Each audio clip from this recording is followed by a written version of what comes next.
Tomi Adeboyejo from Truth Media. Today I'm in the house of Dr. Theo Osuala, who will be running for the Federal House of Representatives, February 2019. Hi, Doctor. Thank you for inviting me in your home today. Thank you, Tomi. Thank you very much. It's really a pleasure having you here.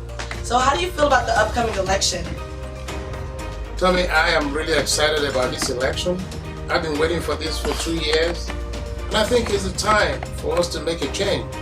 So we are ready. We've been ready for 2 years, and we'll make a difference. So what made you feel like now's the time? What made you feel like it's important to run for the election now? I grew up in Nigeria, born, bred, and marinated in Nigeria. I have seen the place degenerate over the years, and this is the time. We've reached a boiling point. Before something bad happens, people of good character and quality need to go back and make a change. And this is why I am running. Okay. So what type of change do you see yourself making? Having traveled all over the world, lived in the 2 places in Nigeria and in overseas, I would take every single good thing that I have seen in the first world, in America, I will take it back there and I will contribute my best to make a lot of changes in the place. And I know that I think we can do it. Many people think we cannot, but I say, yes, we can. Can you tell me more about your background? Where are you from? Who are you? Tell me more about who you are. Who am I? Theo Osuala. I grew up in a little village where I was born, Amozari. It's in Isialamba, local government area in Okigwe North. That's my federal constituency, and that is in Imo State. Grew up there, went to my elementary school, and also went to university in Nigeria, University of Port Harcourt. I graduated from medical school in 1989, a long time ago. And I worked in Nigeria, did some residency training before I moved over to the United States. And over here in the US, I did my residency and worked at the University of Maryland Medical School and rose to the level of clinical assistant professor before I took some time off, and I'm running a private practice now. So I live 60% in Nigeria and 40% in America. Mm-hmm. And I'm married, husband of 1 wife. Okay. I have 3 children, and just a little happy family, moderate. So we want to, and everybody's in support of this, we want to make a change. Okay. Something you brought up was that it seems like majority of your accomplishments come from living here in America. Why is that? Why can't you achieve the same things in Nigeria? Oh, you can ask that again. In Nigeria, we have the smartest people in the world, if I say that. It might not be an overstatement. We have very smart people in Nigeria, but the atmosphere does not allow you to perform at your best. The standards are not maintained, and even if you're good and you want to do well, the opportunities are not there. Unlike in America, where if you're good and you work hard, you will see the result of your work. But in Nigeria, there are so many things that will impede you from rising to the level where you should be with your level of intelligence. So we will go to Nigeria, we will try, do the best we can to infuse the best quality in that system. And I'm not the only one going. There are a lot of people who live in diaspora who are fed up with what is going on, and they're all going back there to make the change. Okay, so let me ask, if you had to sum up what you're campaigning based on, the changes you want to see with 3 points, what would they be? Oh, I want to make a change in healthcare. This is my heart desire. Change in healthcare system, the security, and also the care for the young people. Those 3 areas are my major areas that I really will work my heart out to make it happen. Do you think the political atmosphere within Nigeria will allow you to make the impact you desire? I think so. It's an uphill task, but it's doable. One person cannot do it, and we can sit all over Europe and America and criticize right on Facebook, on WhatsApp, unless we take the bold step of going there to make a change, nothing will happen. The atmosphere is now before the place explodes. We will go there. There are many other people, even people who live in Nigeria that I have interacted with, are ready for the change. They are ready to choose people of integrity, people of good character, and not just money bags. And these are the people we are looking for. And we know that will make a change. More than 50% of Nigeria's population lives in absolute poverty. How would you navigate through things such as corruption, civil unrest, lack of security in order to, improve Nigeria's economy? Yeah, so the thing you're going to ask is this: why is there unrest? Why is there security problem? The primary problem there is unemployment. If a young man, college graduate, young woman, college graduate, has a job that he or she can earn money, rent a place, live comfortably, they don't need to buy a car, but if they can get a car, great. But if they can get enough to eat, a place to lay your heads, nobody is going to go causing problems. There will be no armed robbery. Of course, there are people who will do some things, but not at the level we have it today. So the first thing to focus on is to quickly get the youths employed. Nigeria is filled with people that have resources. Nigeria has a lot of oil. We have minerals. Once we put all that together, build factories, encourage people to invest in Nigeria, encourage even local Nigerians to get into farming, with all their money, build factories in Nigeria, this will hire people. I tell you this, you set up a small farm, snail farm. You heard about snail farm, Tomi? Tell me more about it. Yes, snail farm is, you can use a little place like this and you can make so much money. A snail farm, what does snail eat? Simple leaves and all that. Put it together and you hire 2 people. That is 2 people off the job market. They settle, they can take care of their family, take care of themselves. By the time 200 Nigerians set up things like that, it would take a lot of young people off the job market. That is one problem. We need to do it. The problem also we have is people make money in Nigeria, they go and dump it in banks overseas. And the overseas countries are using it to run their economy. Or someone makes money in Nigeria, he goes to buy $1 million house in America. And there's nobody living there. He's paying for the electricity, he's paying for the upkeep of that house. It's not yielding anything. But if that money is used to invest in Nigeria, build factories, industries that will help employ people, it will make a whole lot of difference. So something you emphasized earlier was the importance of people investing in the country. Yes. From foreigners to local to native-born Nigerians. So my question for you is, how will you then control the idea of foreigner businesses having more, of opportunity in Nigeria than native businesses? People who have been there, they live on the land, they're from the culture, but they're not able to emerge within the economy. In every economy, you're going to have investors. The man who has the money to invest, make it open for them to invest. But there has to be a law. For example, you cannot set up a factory in Nigeria and bring low-level manpower who package the thing,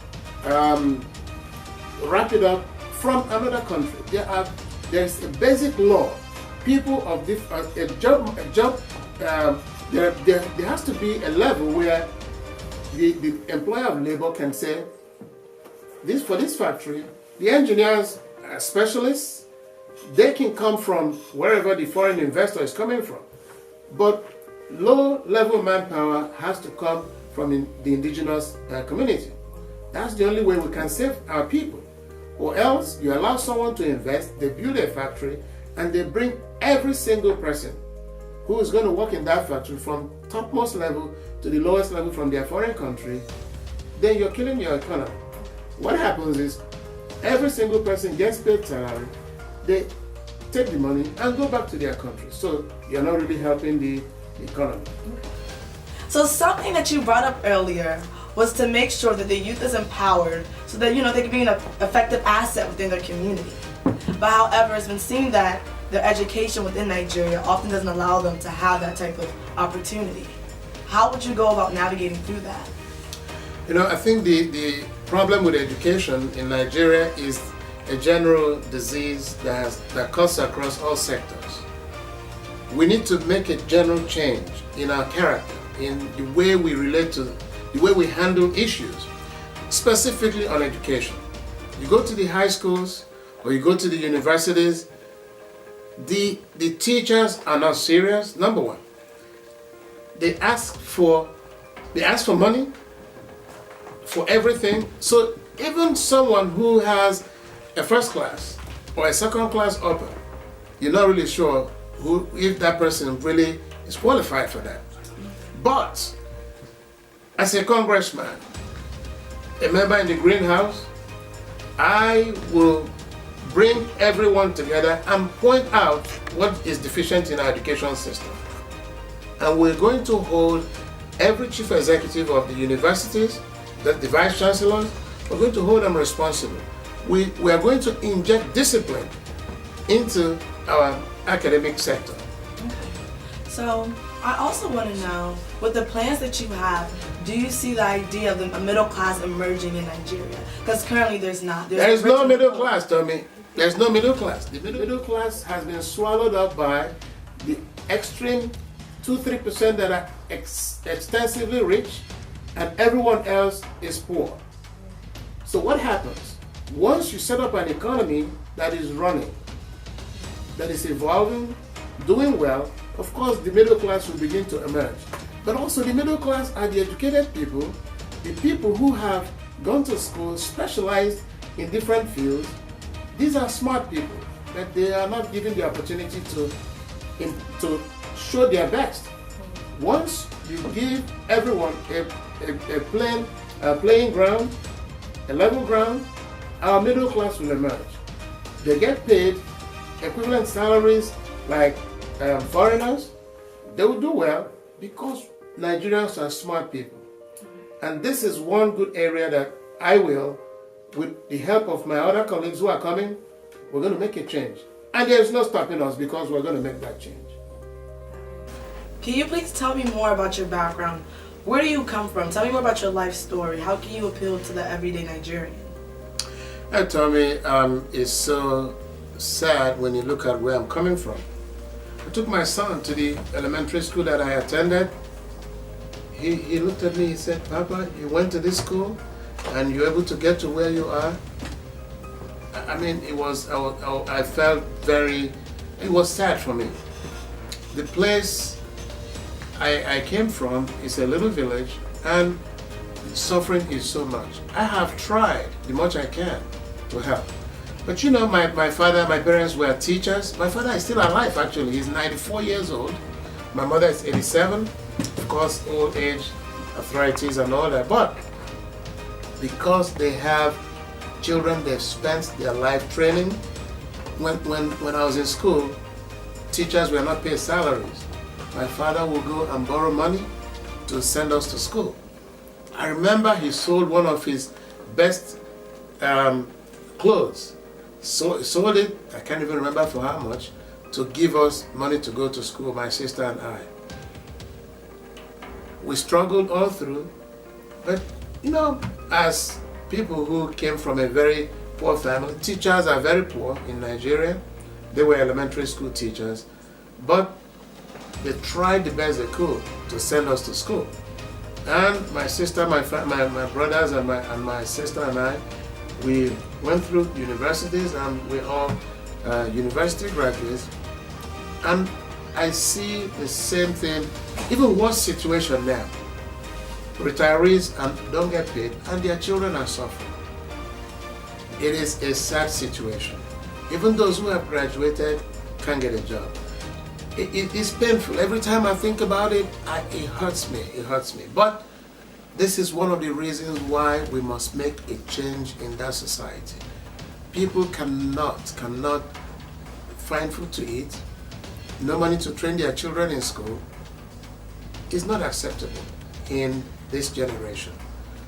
That is one of the reasons why I want to go and serve our people. Someone sees you, right? Yes. What makes you different from the average politician? What is the difference? I am completely a different person. One, I'm not a regular politician. I am a professional. My profession is not politics. I am a physician. I'm a medical doctor. That is the difference, number one. But also, I have gone outside our country. I have seen how things work in other places. And I'm ready and willing to bring that to my country, to my people, to serve them, to make a change there. That is the reason why I'm running for this election. In my society, in my hometown, you see levels of poverty. And before this time, I've done everything I could at that small level to help the people with medical problems, help the people start businesses, help the women start small-scale trading, and I've been working with I'm actually in my hometown, I'm the Deputy President General, and with that position, we've brought in people who have some amount of finances to establish things in the hometown, and it's been very helpful so far. So can you tell me more about your life experiences? This is idea, right? That in Nigeria, this is the rich and this is the poor. There's no middle class. How do you appeal to the poor? More like I said earlier, over 50% of the population lives in poverty. Over 70%. I think it's a lot. It's a lot more than 50. Okay. I grew up in that poverty level. Poor. Like I said, my parents were teachers. They never got paid. How can someone work for 1 year without getting paid? You eat just vegetables grown in your farm. No meat, no fish. So that's a place I grew up. I was raised in the poverty level. Actually, I went to school. Sometimes it's so hot and you don't have any shoes or slippers. The roads are so hot, you're banging your feet because it's so hot.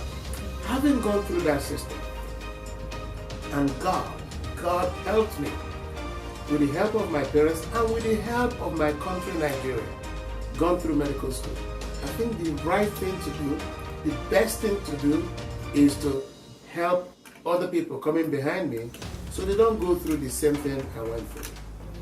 That is the reason why I want to serve my people. So if you are elected, what will be the future for Nigeria? What do you see?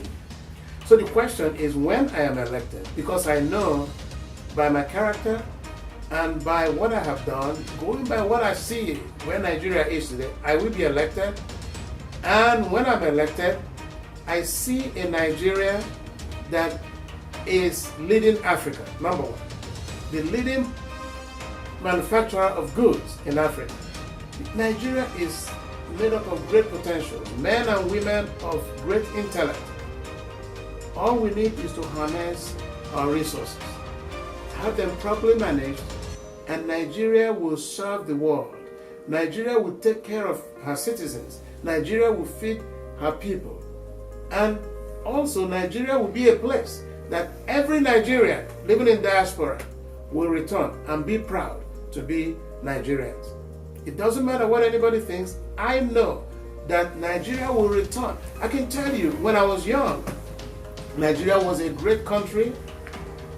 When I went to university, we ate chicken, we had ice cream. Mm-hmm. You will go with your cup to the place and you turn on the tap and you take tea, coffee, or milk or chocolate. Okay. And you finish, you want more, you go and take. You want more ice cream, you go and take. But there is nothing like that. Nigeria can return to that time and again. It's just managing our resources properly. And this is the time to put the right people in the positions that will help Nigeria and not people who will come and steal from Nigeria. Thank you. Wow, thank you so much for taking the time to teach me about Nigeria and your mission for it. I'm really excited for the future when you're elected. Thank you very much. Thank you, Tomi. Thank you for giving me the opportunity to let people know who we are, what we can do, and if Nigeria we expect to have come 2019. Thank you very much. It's been an honor, Dr. Osuala. Thank you so much. Well, I'm Tomi, and this is straight from the Truth Media Post.